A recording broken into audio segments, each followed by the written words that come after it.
So students, now let's talk about the establishment of All India Muslim League. Let's discuss the background a little bit. तो कुछ ऐसे events हुए हैं जिसकी वजह से मुस्लिम लीग जो है वो इस्टेब्लिश हुई. उसके अंदर स्टूडेंट सबसे पहले आता है establishment of the British system of government. तो हमने जैसे कि अर्लियर भी डिस्कस किया है कि जो वॉर ऑफ इंडिपेंडेंस हुई उसके बाद ब्रिटिश जो रूल है वो आ गया इंडो पाक सब कॉन्टिनेंट में. तो ब्रिटिशर्स जो हैं उन्होंने एक नई किस्म की गवर्नमेंट इंट्रोड्यूस करवाई 1858 में, और वो डेमोक्रेटिक नेचर ऑफ गवर्नमेंट है वो इंट्रोड्यूस करवा दी. So students, as we all know कि हिंदूज़ की वहाँ पर मेजॉरिटी थी और they outnumber the Muslim population. तो एक जो डेमोक्रेटिक फॉर्म ऑफ गवर्नमेंट जब तश्कील हुई तो उसके अंदर कंपैरेटिवली जो मेजॉरिटी होती है उसको एडवांटेज हो जाता है. सो ये मुसलमानों के लिए एक बहुत अलार्मिंग फेस था. ब्रिटिशर्स ने वैसे ही मुसलमानों को इकोनॉमिकली क्रिपल किया हुआ था, यानी कि वैसे ही मुसलमान जो थे वो एग्रीड अपॉन नहीं थे कि वो गवर्नमेंट पोजीशंस लें, साइंटिफिक नॉलेज हासिल करें, ब्रिटिशर्स के शाना बशाना काम करें. ऑन द अदर हैंड, जैसे कि हमें पता है कि हिंदूज जो हैं देवर अटेनिंग द एजुकेशन, उसके अलावा देवर हैविंग द जो पोस्ट हैं गवर्नमेंट की, हायर पोजीशंस जो है उनको मिल रही थी. तो मुसलमान वैसे ही एक सेटबैक की सिचुएशन में थे. So if there was to be a majority rule तो ऑटोमेटिकली मुसलमान जो हैं दे वुड हैव लॉस्ट.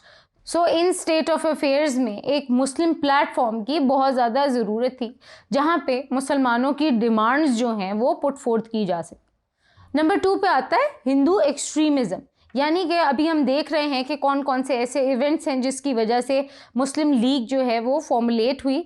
तो उसके अंदर जो हिंदू एक्सट्रीमिज़म है उसका एक बहुत इम्पॉर्टेंट रोल है, क्योंकि कुछ ऐसी मूवमेंट स्टार्ट हुई जैसे कि Urdu Hindi controversy in the year 1867.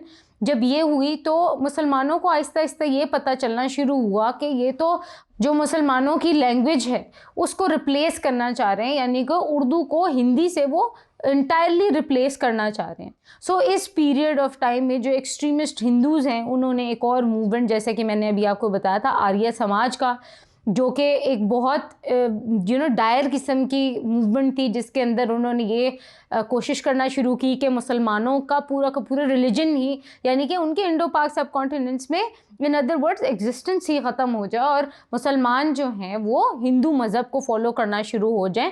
तो हिंदू राइटर्स ने बहुत सारों ने इस तरह की नॉवेल्स लिखने शुरू किए, ऐसी चीज़ें लिखने शुरू की जिससे मुसलमानों के जो रिलीजियस सेंटिमेंट्स हैं उनको ठेस पहुंची.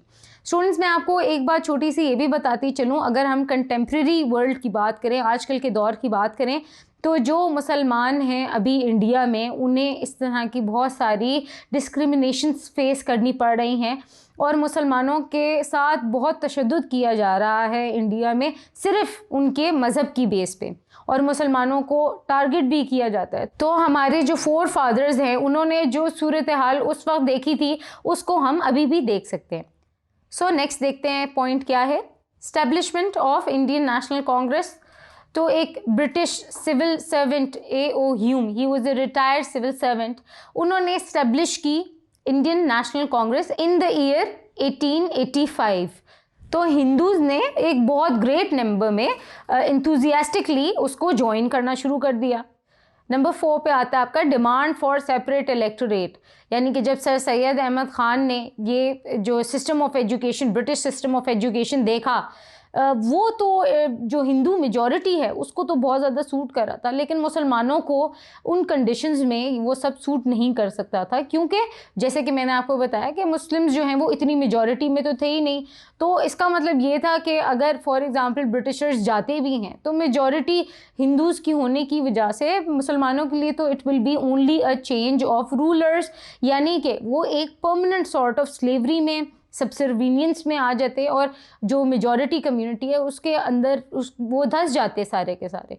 तो उन्होंने एक ऐसा प्रपोज किया system, the system of separate electorate as an alternative system. और ये सिस्टम ऑफ सेपरेट इलेक्टोरेट तब तक कामयाब ना हो सकता था जब तक मुसलमानों के पास एक अलग पॉलिटिकल प्लेटफॉर्म ना हो. Next was the partition of Bengal and the Congress attitude. Students, आपको याद होगा मैंने आपको जब मैं बता रही थी शुरू में थोड़ा सा, तो हमने बात की थी पार्टीशन ऑफ बंगाल की कि किस तरह जब बंगाल पार्टीशन किया गया 1905 में इनटू 2 पार्ट्स, तो जो कांग्रेस का एटीट्यूड था it was unbelievable for the Muslims, जिसकी वजह से मुसलमानों को ये पता चला कि अगर मुसलमानों की मेजॉरिटी हो जाएगी तो हिंदूज तो इसके ऊपर स्ट्रॉन्ग प्रोटेस्ट करेंगे।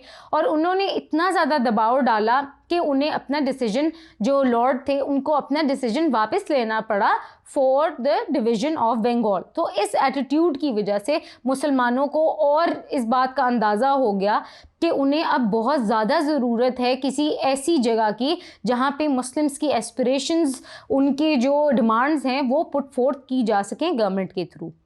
Thank you.